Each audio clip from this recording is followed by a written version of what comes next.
I feel like I've spent my entire life mulling over my dissatisfaction with capitalism, and so it will go a bit wider than that. um, yeah, so and I'm happy to be interrupted at any point. In fact, I'd welcome it, and the more needling and difficult the question, the better, as far as I'm concerned.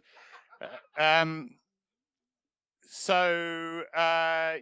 I'm going to start with a bit of history and some of the things I tried along the way before I got to employee ownership. So I'm going to start actually with my dad. I start all my talks with this, and because the values, whatever that led me to wanting Riverford to be employee owned, really came from him. He was a fallen aristocrat, born to better things. But after the war, when he was demobbed, and indeed my mother was also in the war, they wanted to do something useful with their life, and food rationing was still there. And in 1951, they took on the Church of England tenancy of Riverford. And he just really wanted to grow food and do something useful with his life, really. And those were the values that their 5 children, I'm the youngest of which, grew up with. That it wasn't about getting rich. It was about trying to do something useful with your life. Of course, that can be defined in many ways. But yeah, food was pretty central to it for all of us. Yeah, so he took on a tenancy in 1951. I just grew up wanting to be a farmer from, when I could pull on my first pair of very small wellies and, stomping around the farm and whatever. That's all I ever wanted to do. Went to the local comprehensive. Actually, I did go to public school for 2 years, which got me, I'm sure I wouldn't have got there from the college. I went to Oxford and I got a first there, which in agricultural and forestry sciences. They don't do it anymore. And I only say that because I came back to the farm and I started farming with my dad and my brother, and they really got on my tits, so I left. And when the farm tenancy agreement arrived on the table, I realized definitively that I did not want to sign that, and I left. And I went up to London and got myself a snappy suit, and because I had that first from Oxford, I got a job as a management consultant, which took me into London and New York, and they doubled my salary every 6 months. Every time I said I was going to leave, they just doubled it. It was ridiculous. And as long as you shoved enough powder up your nose, you could do anything. And it was just bloody horrible. I mean, I really hated it. It was completely morally bankrupt, everything that I did.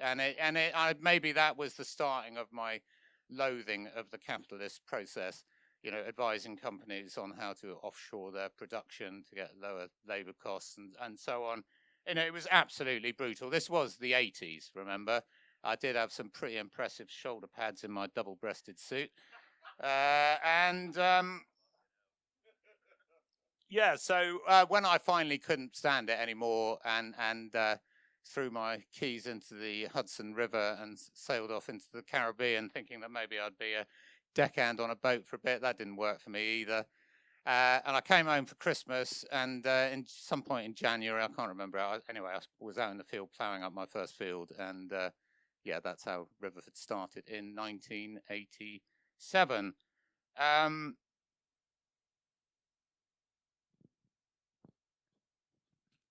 And I was just possessed by this need to prove myself, actually. As it turns out, after many hours in therapy, I realized I was trying to prove myself to my father, who did finally, on his deathbed 5 years ago, pull me to him and say, "Son, you've done well." And he really could have said that a bit earlier, to be honest, but I was very grateful to hear it then. So I was desperately trying to prove myself, I think. I mean, I could dress this up as I wanted to save the world and, solve the environmental crisis and everything, but it wouldn't be true. That all came, I do want to do those things, but that all came much later. Mostly, I just wanted to prove myself. And so, I started growing vegetables. The rows got longer. The noughts started adding on to the sales. And, before I knew it, I'd built this huge business and had become a right old capitalist. And despite the fact that I kind of hated all that world, and it just kept on growing and growing and growing, it was the beast. It was out of control, and but I was always slightly uncomfortable. And as I was hoeing my way up and down the lettuces, I was always trying to plan a better world. How could this be better?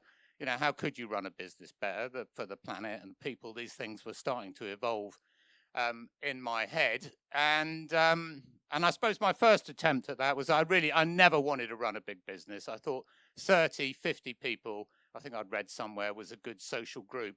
And when it got to be 100 and 150, and it was really running out of control, and I had no training in how you run a business like that.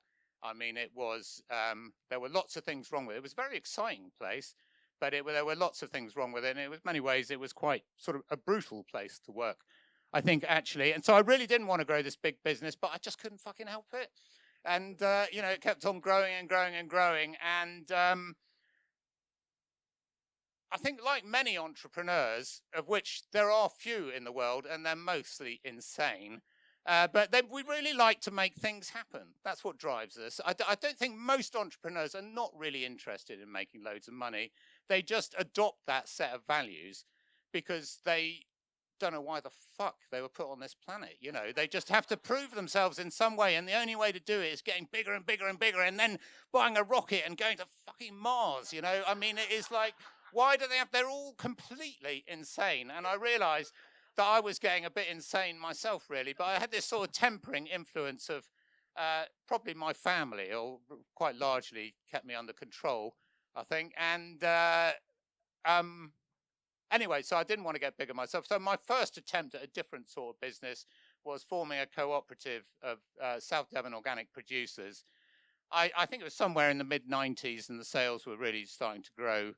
And, you know, bizarrely, these 10 conventional farmers followed me down this alley, and we formed this South Devon organic producers. None of them were organic farmers. None of them had ever grown vegetables. One of them had grown Swedes before. It was an insanely ambitious plan, but actually it really worked. And I learned quite a lot from that, mainly that I was patently unsuited to leading a cooperative, because I am, you know, I'm not a collaborative person.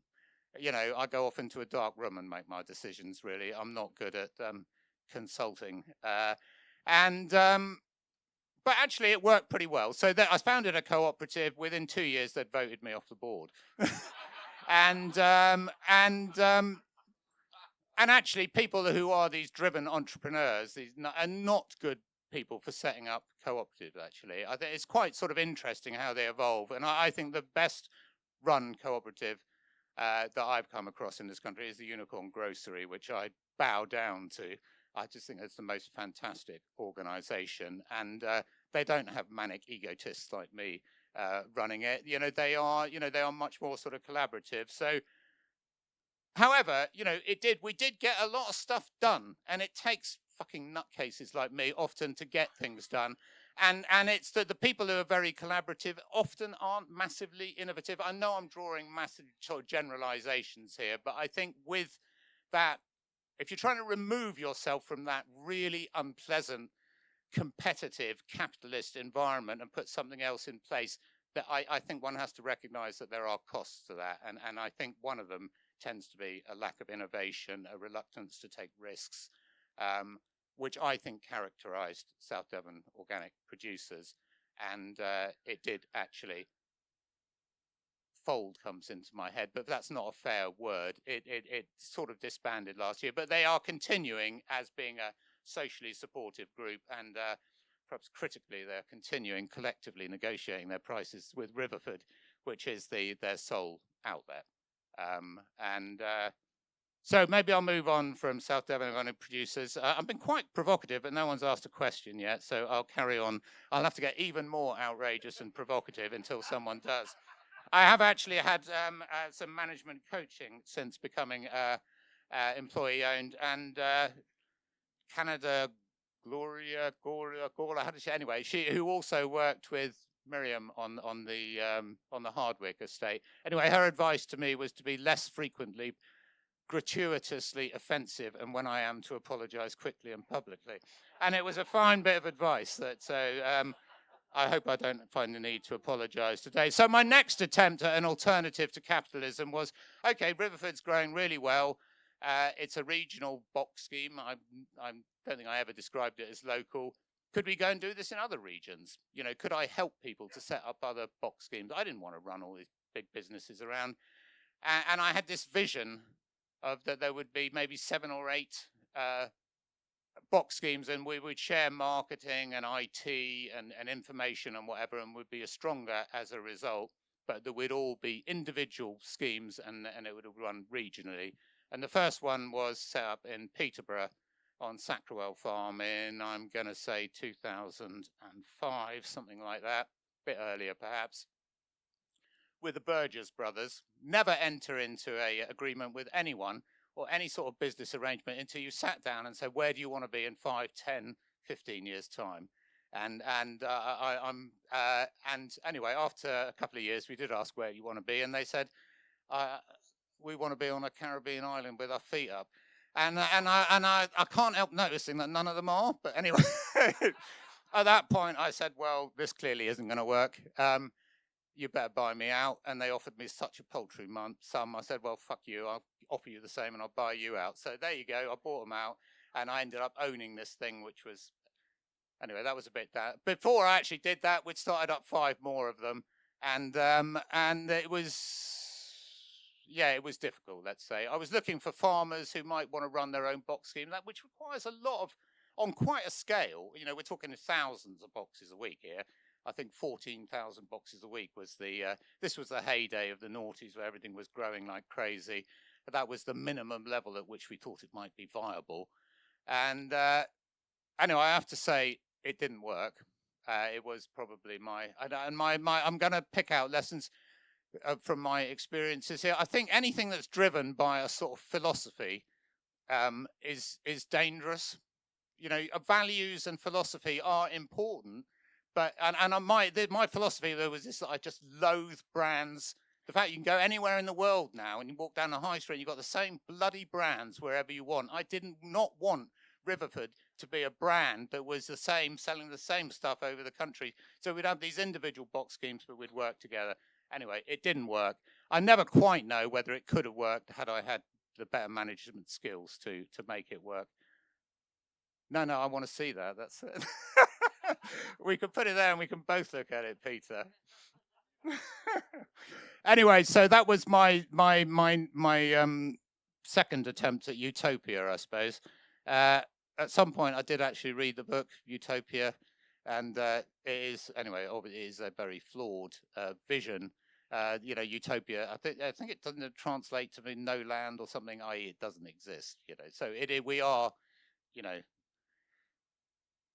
it's a difficult one. And actually, might mention at this point, Dartington's come up a couple of times while I've been here. I grew up next to the Dartington estate, which was set up by 2 utopians, the Elmhursts, in the 1930s or whatever.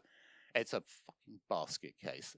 And so trying to set up something, sort of build a sort of mausoleum to yourself, you know, and to make sure that it is relevant in 50 years' time or 100 years' time is extremely difficult. You know, I mean, most people who set up these utopian organizations are, well, they lack humility, I would say, and there lies a problem. I mean, they actually want to tell other people how they can live their lives, but they hide often behind some sort of liberal thing of wanting everyone to make up their own decisions, but really they want them to live their lives the way they think they should be lived. And I'm just the same. So there we go.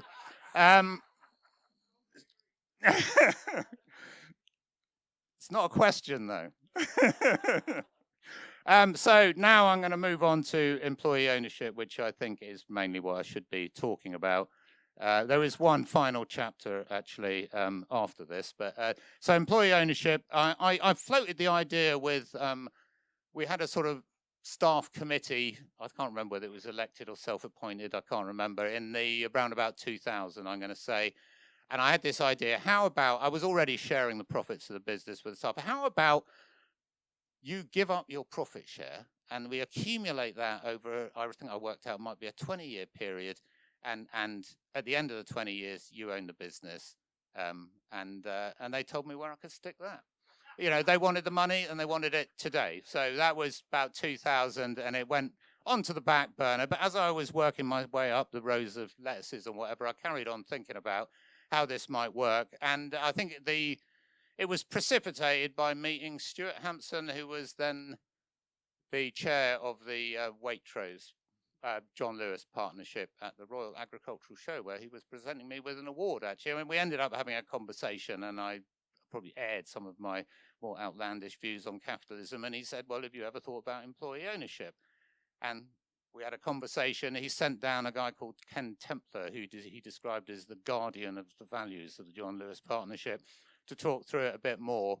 It was an absolutely lovely man. He ended up being the trustee of the when we became employee owned.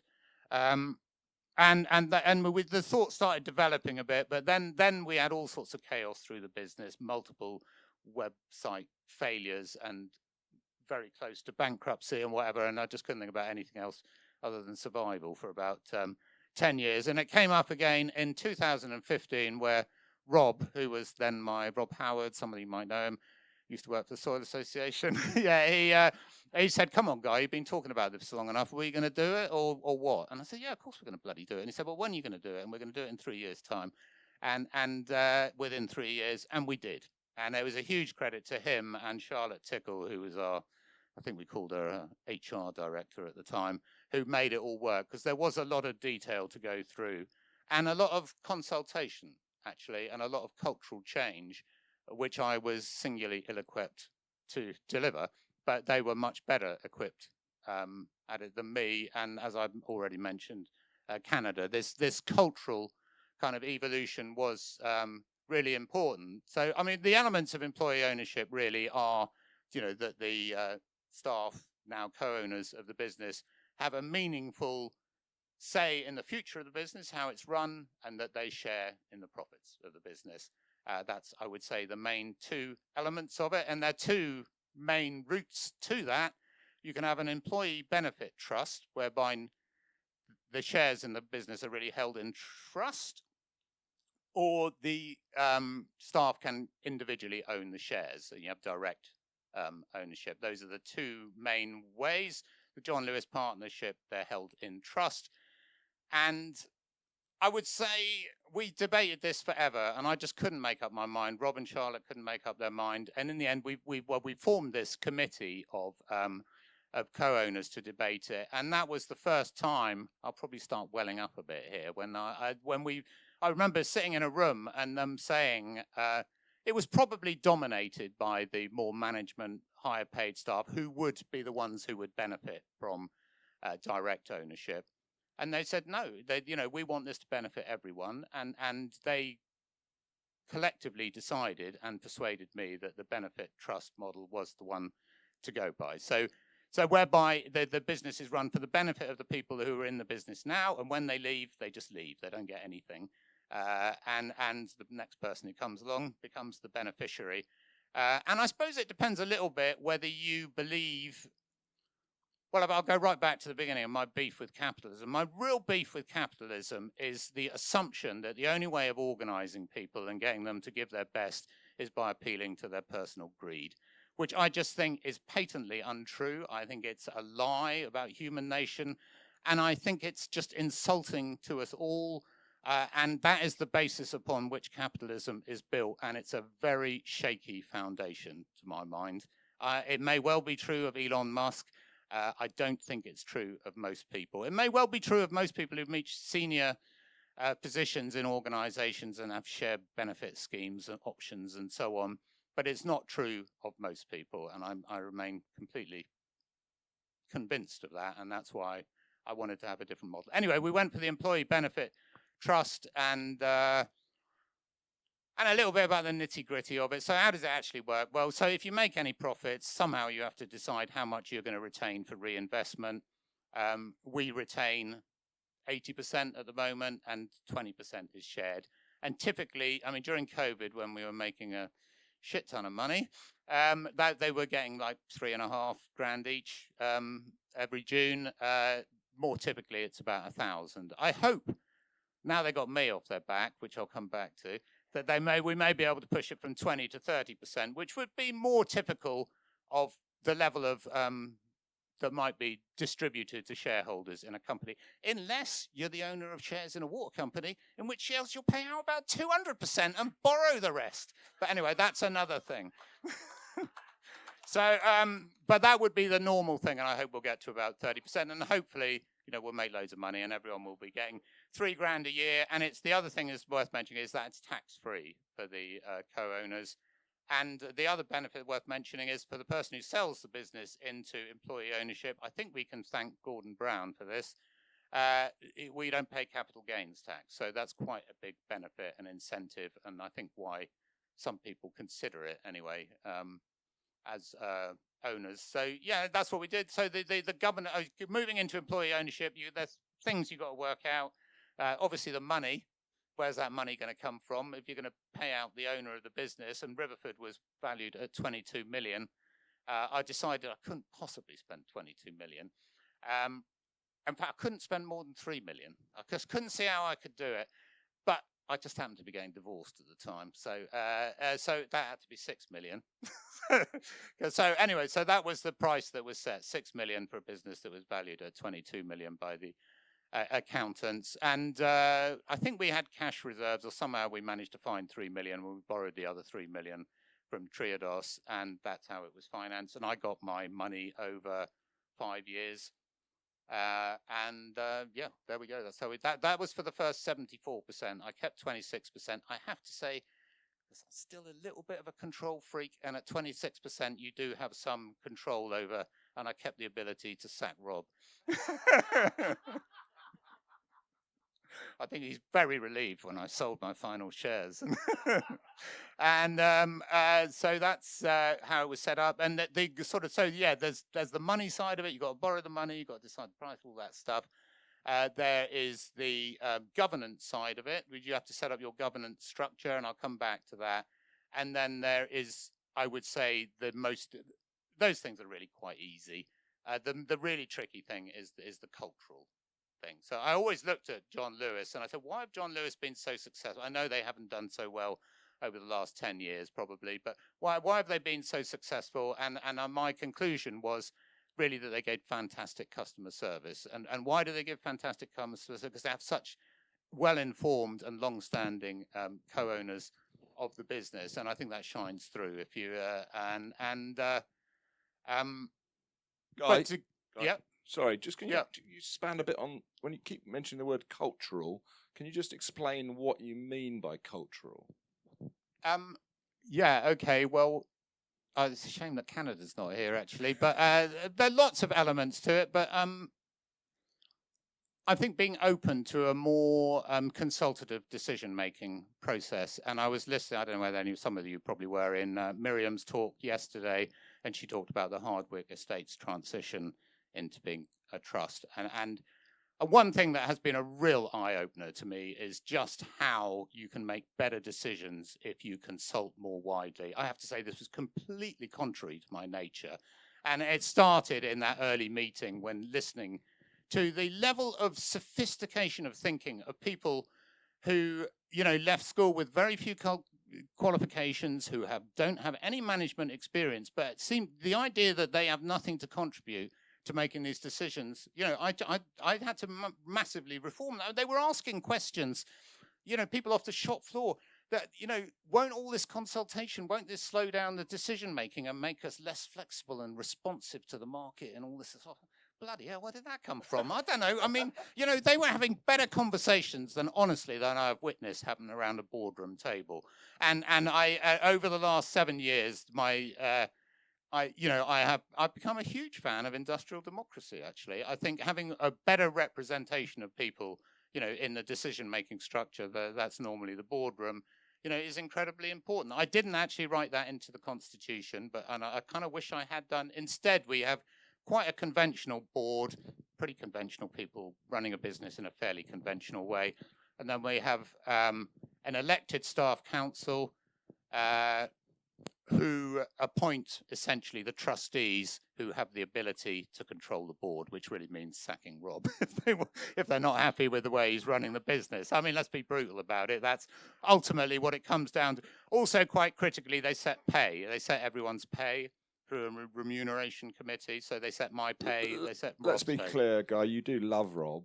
I know. I do. I'm not giving this impression. Am I? I do love Rob. No, I'm just. He's very different. Very defensive of Rob. Right, anyway. he is very different to me. He has a completely different skill set, and there comes the virtue of diversity. I was a really unsafe leader who could occasionally be inspirational, but I presided over a sexist, bullying culture. That is the truth of it, and that's what Canada helped us to change. I'm ashamed when I look back on it. We had the most appalling disparity in pay between men and women. There was sexual harassment was quite common at work. There was bullying. There used to be, it was referred to as the Riverford crane, where someone would come in and you were out.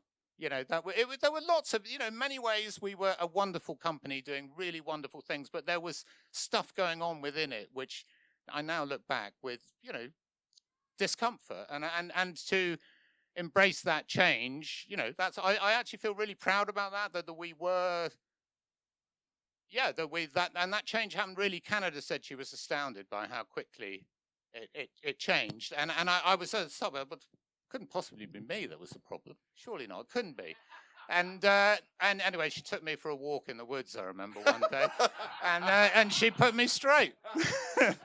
And as soon as when I did, I mentioned apologizing when you get things wrong. The first time I apologized in a board meeting, there was just silence in the room. She couldn't fucking believe it. It was just like, and then other people started changing, and suddenly, we weren't a bunch of macho bullies. So that's what I mean by cultural change. Yeah.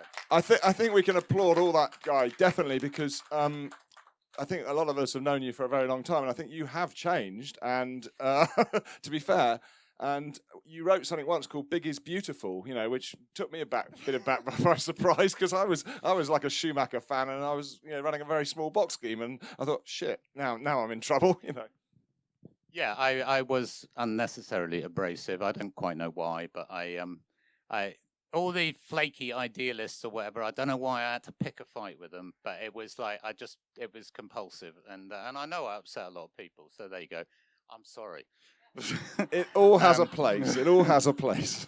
And today, the reason I'm here today is because I do believe that has changed a lot. I think the sort of people who are entering our industry now are not flaky idealists. There's still a few of them, but there are lots of people who really want to get stuff done, and they appreciate to get stuff done. They need to acquire skills, and they're prepared to work really bloody hard to acquire those skills. And I think that they are a huge asset to our industry, which left in the hands of, excessively conservative incumbents, would, I think not be in a good place. So anyway, anyone else got a question? Yeah, good. Yeah, we're off now. I'm interested in what you're mainly working at now, and what your key goals, if any, that you might have. Okay, a bit confused about my goals. I am. Yeah. Okay. So, can I come back to that? Because the final I'm doing now is kind of the final chapter. Well, I don't know whether it will be. I don't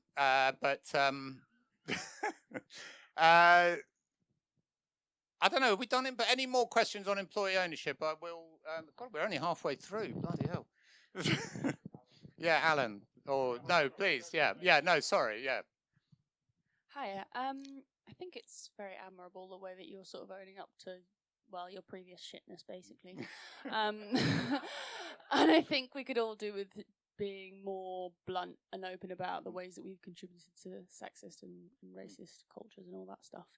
I'm curious, were there any amends that you made for that culture? Like you said, you apologised in a boardroom, but I know from personal experience that sexual harassment and things like that in the workplace can, if somebody actually leaves, that can affect them for years. So was there anyone that was there any ways you made amends, especially to previous employees, for that kind of culture? Yeah, maybe not as much as I should have done, but you should have done. One of my passing things was to set up two sort of safeguards within the governance of the organisation, and one was I'm a little bit annoyed that you assume, because I've admitted to sexism, that I'm also racist. Actually, I think that's a bit crass. Well, you did actually, but anyway, I let that. Yeah, okay. We'll let that go.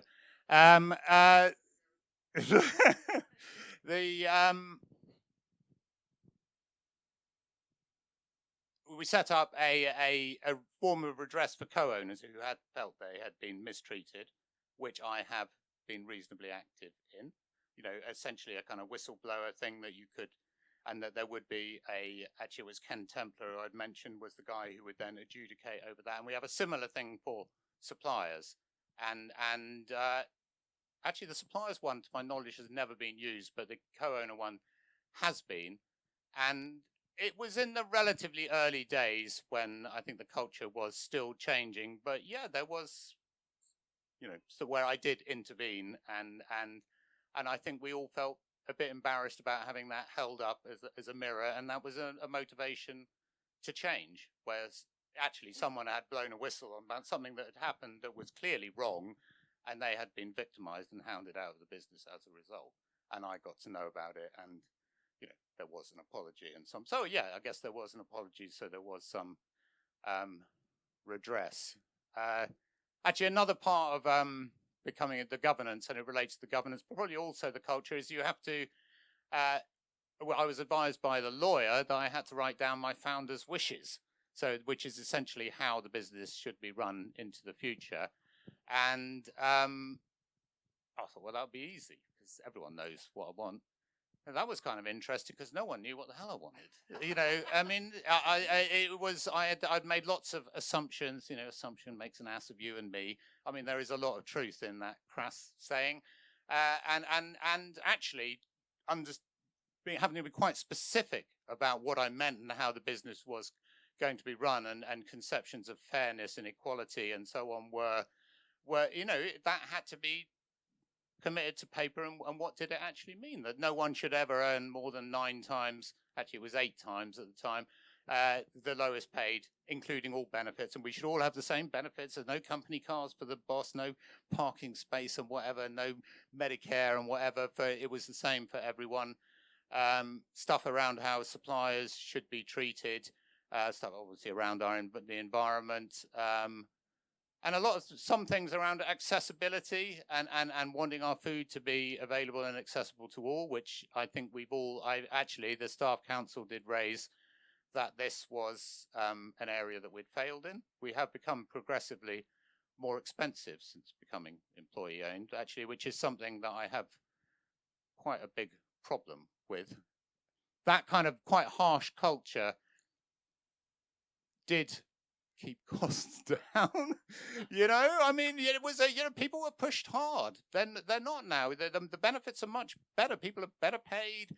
You know, and you know, but ultimately, no one's going to say we don't want to have better maternity conditions. No one's going to say that we don't want it to be a safe place to work. No one's going to say that we don't want to have training, you know, and mental health people on site and so on. No one is going to say these things, but it does that we're not going to have electric vehicles for all our, you know, but it has actually, all those things have resulted in us. We're not going to have, everyone's going to have the voluntary living wage plus their profit share. I mean, all that has resulted in us being, you know, more expensive, the way we treat our suppliers and so on. That if we say we're going to buy something, we always bloody buy it.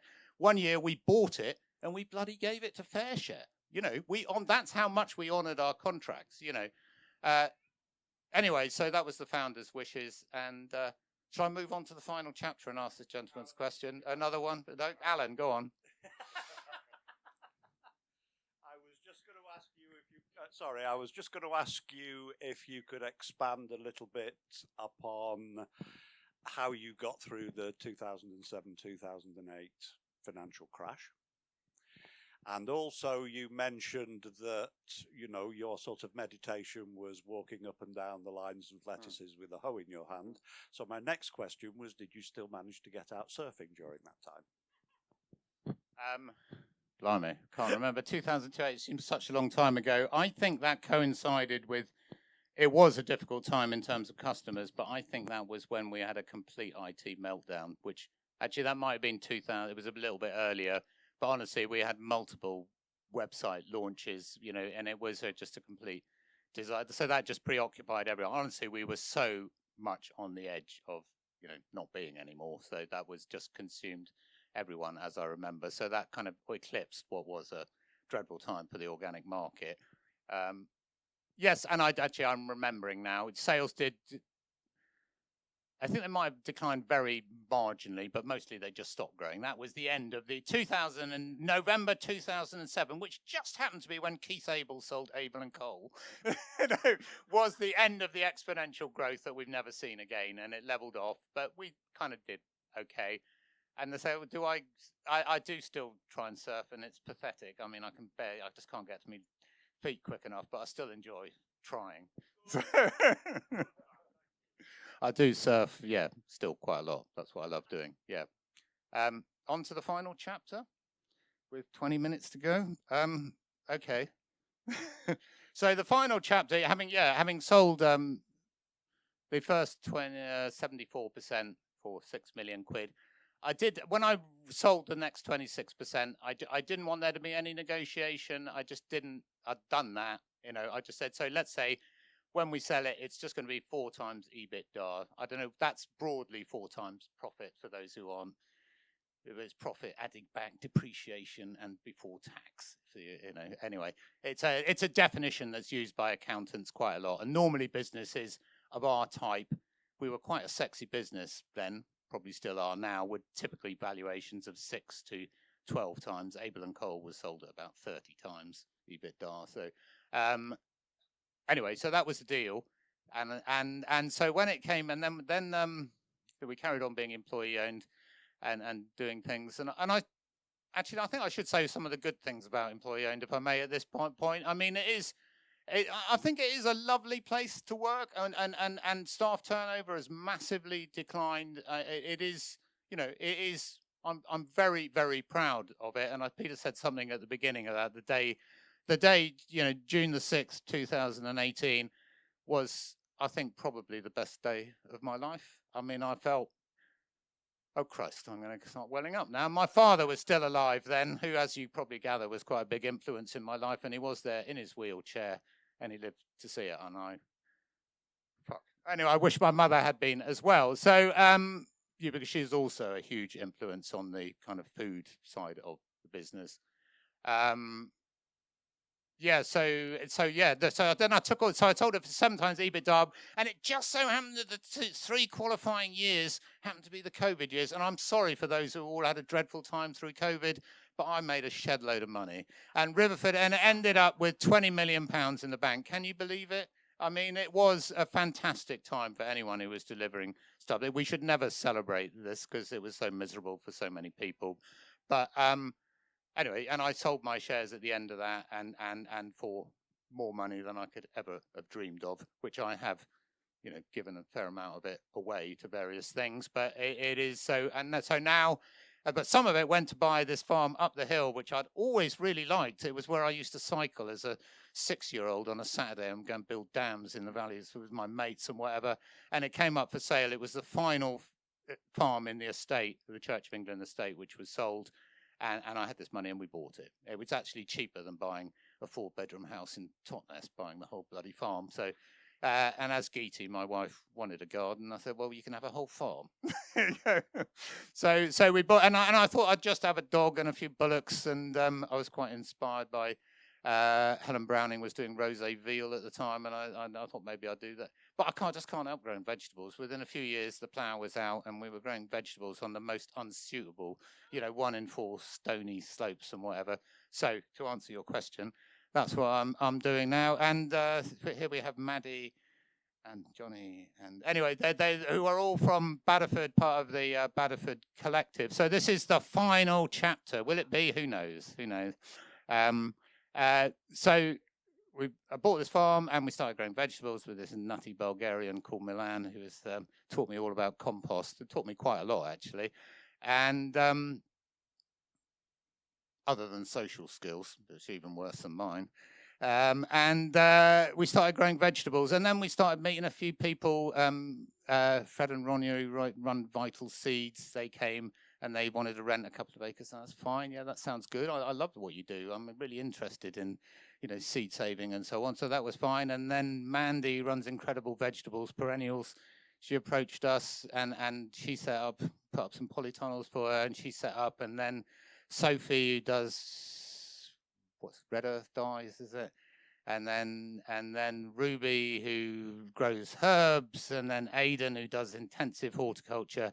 Actually, in the interim, Geeti and I had bought a pub. Well, Geeti had bought a pub really in Totnes, the Bull Inn, and Aidan sells vegetables to the Bull Inn, and honestly, at Badderford, which provided about half, it's a 150-acre farm in this beautiful valley, and probably less than half a full-time equivalent. Maddie, I don't know, there must have been 50 people there this summer, I should think, a lot of days. It's become crazy busy and totally anarchic.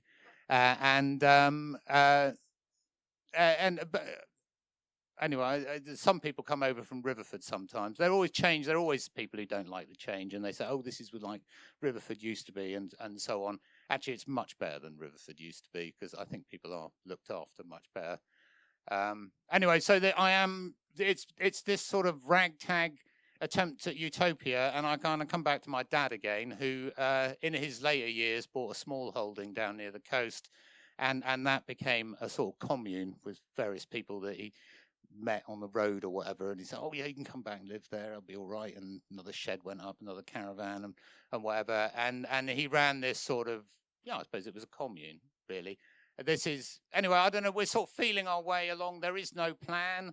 We're calling it the Badderford Collective now. There are 7 or 8 businesses there. There's also a sheep grazier, and my neighbour grazes his South Devon bullocks there. It's a very small scale beekeeper. Am I missing anyone out, Maddie? And it's a lot of fun, actually. I mean, it is a lovely, lovely atmosphere. It feels like a whole summer long. I've never been to Glastonbury, but mini Glastonbury. But anyway, so that's mainly what I'm doing now, and still trying to surf. Yeah. How do I govern myself? Oh, you mean within that organisation? Yeah, no, we are slowly moving towards there is no formal structure. It's evolving, let's say, and I'm sometimes reminded that I haven't been as consultative as I should have been.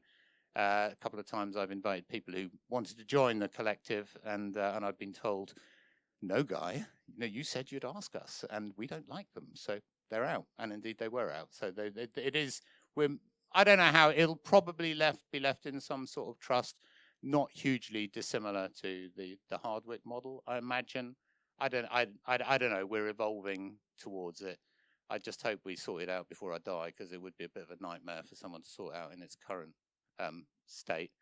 Yeah. So it's this is. It's right. I have the great luxury of now not having to be so concerned about whether it's making money or not. I do want it to make money. I don't want it to be a hobby, but I am. Actually, one of the previous speakers here said that they're referring to Flourish.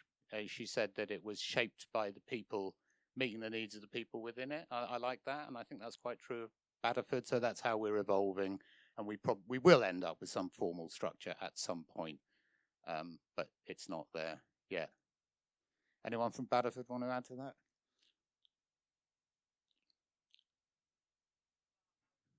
Yeah, how it's working. There you go. You got the mic, Maddie. This is Maddie, our manager. Yeah, I guess I manage what I would say is like Guy's farm, the like fruit and veg that we sell to Riverford. Like maybe we have 70 acres in fruit and veg production, and I guess the land is owned by Guy with an ethos that there are small businesses that collaborate with each other in whatever way suits each other in order to benefit each one of those businesses, but each one of those businesses is an individual. And I think Guy rents his land to the businesses, but collectively we share our knowledge, and each business can make their own decisions on the land that they're renting and they're doing, and everyone is growing themselves in an earth conscious, people conscious way, and we hold each other accountable in that. And that's, I guess, the kind of management structure we have at the moment. That's beautiful, Maddie. Thanks.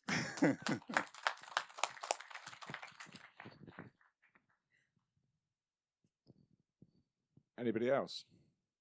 Right at the back. You're going to shout.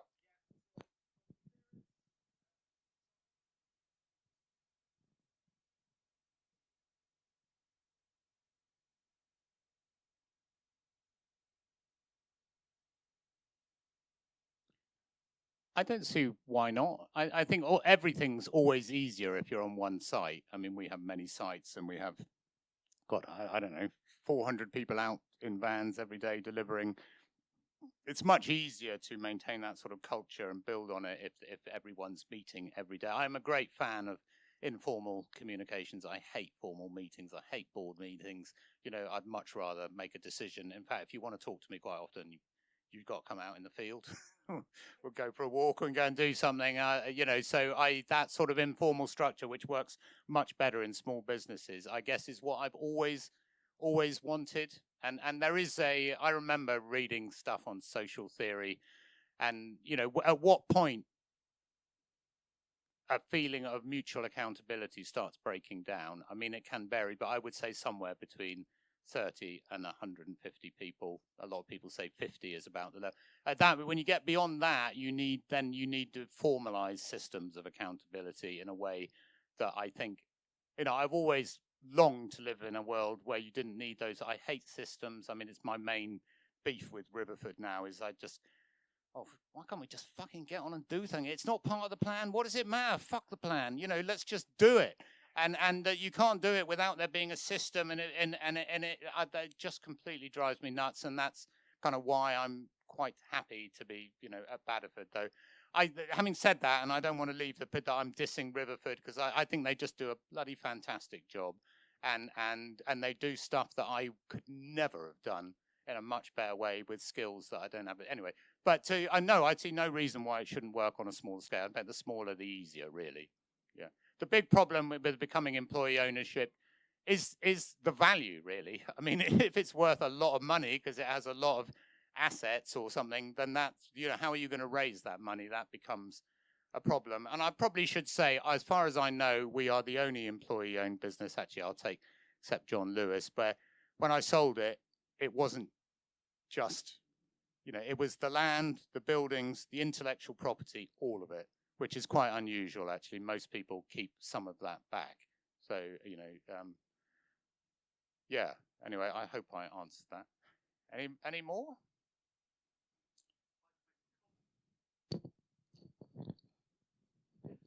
First of all, it's absolutely wonderful to see you again, Guy, and I'd like to thank you for your honesty today and, you know, an incredibly informative talk. Thank you, Alan. You know, going back in time, there was a lot of animosity between the smaller growers and this mega institution called Indecently Riverford. Successful. Indecently successful. Lovely term. However, I have always maintained that it didn't matter where you were in the country, so long as there was a Riverford presence, we would also, operating small-scale box schemes locally, we would actually pick up people as well as you. And I still to this day believe that what you did with Riverford benefited the whole country. So I just wanted to say thank you. Thanks, Alan.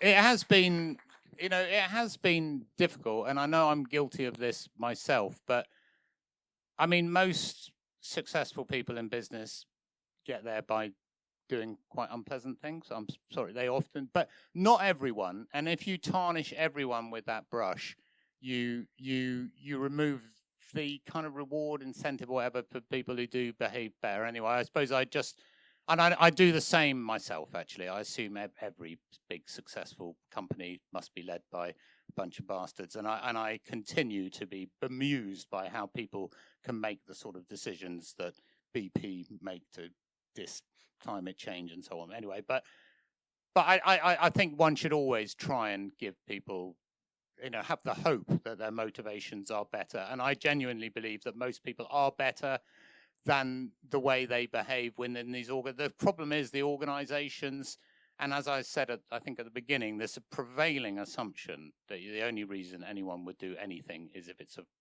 personal benefit to them, which I just think is untrue of the huge majority of people. Yeah. Okay, so yeah, I'd like to reiterate what Alan said. Thank you for your honesty, Guy, and also for the opportunities you're giving younger people, even though you probably don't need to at this point, but you are. And that's, I think, very admirable, in my opinion. Thank you. So well done. And let's give him a big round of applause. Thank you.